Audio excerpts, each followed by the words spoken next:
നമസ്കാരം. ഉപനിഷത്തുക്കളിലൂടെ എന്ന ചാനലിലേക്ക് വീണ്ടും സ്വാഗതം. തൈത്തിരീയോപനിഷത്ത് എപ്പിസോഡ് 77. ആനന്ദം ബ്രഹ്മമാണെന്നറിഞ്ഞു. ആനന്ദത്തിൽ നിന്നുമാണ് ഈ ബോധങ്ങൾ ജനിക്കുന്നത്. ആനന്ദം കൊണ്ട് ജനിച്ചവ ജീവിക്കുന്നു. ആനന്ദത്തിലേക്ക് തിരിച്ചു പോവുകയും പ്രവേശിച്ചൊന്നായിത്തീരുകയും ചെയ്യുന്നു. ഭൃഗുവിനെ സംബന്ധിച്ചതും വരുണിനെ സംബന്ധിച്ചതുമായ ഈ വിദ്യ പരമമായ ഹൃദയാകാശത്തിൽ പ്രതിഷ്ഠിക്കപ്പെട്ടിരിക്കുന്നു.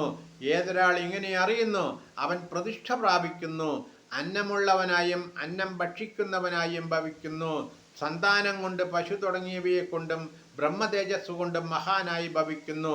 കീർത്തി കൊണ്ടും മഹാനാകുന്നു. അന്നത്തെ നിന്ദിക്കരുത്, അത് വ്രതമാണ്. പ്രാണൻ അന്നമാകുന്നു. ശരീരം അന്നം ഭക്ഷിക്കുന്നതാണ്. പ്രാണനിൽ ശരീരം നിലനിൽക്കുന്നു.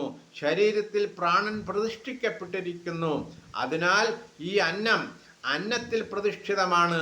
യാതൊരാൾ ഈ അന്നത്തെ അന്നത്തിൽ പ്രതിഷ്ഠിക്കപ്പെട്ടതായി അറിയുന്നു അവൻ പ്രതിഷ്ഠയെ പ്രാപിക്കുന്നു. അന്നമുള്ളവനായും അന്നം ഭക്ഷിക്കുന്നവനായും ഭവിക്കുന്നു. പുത്രാദികളെ കൊണ്ടും മൃഗങ്ങളെ കൊണ്ടും ബ്രഹ്മ തേജസ് കൊണ്ടും മഹാനായും തീരുന്നു. കീർത്തി കൊണ്ടും മഹാനാകുന്നു.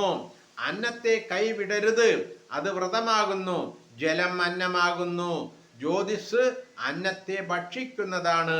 ജലത്തിൽ ജ്യോതിസ് പ്രതിഷ്ഠിക്കപ്പെട്ടിരിക്കുന്നു. ജ്യോതിസിൽ ജലം പ്രതിഷ്ഠിക്കപ്പെട്ടിരിക്കുന്നു. അതിനാൽ അന്നത്തിൽ പ്രതിഷ്ഠിതമാണ്. യാതൊരാൾ അന്നത്തെ അന്നത്തിൽ പ്രതിഷ്ഠിതമായി അറിയുന്നു അവൻ പ്രതിഷ്ഠ പ്രാപിക്കുന്നു. അന്നമുള്ളവനായും അന്നത്തെ ഭക്ഷിക്കുന്നവനായും ഭവിക്കുന്നു.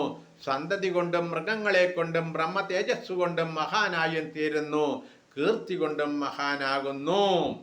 അന്നം ധാരാളം ഉണ്ടാക്കണം, അത് വ്രതമാകുന്നു. ഭൂമി അന്നമാകുന്നു. ആകാശവും അന്നത്തെ ഭക്ഷിക്കുന്നതാണ്.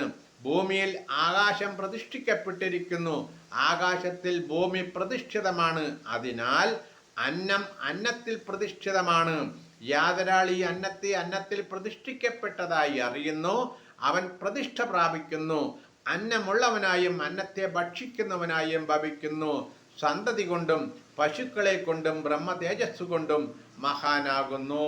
നമസ്കാരം. അടുത്ത എപ്പിസോഡിലെ ബാക്കി.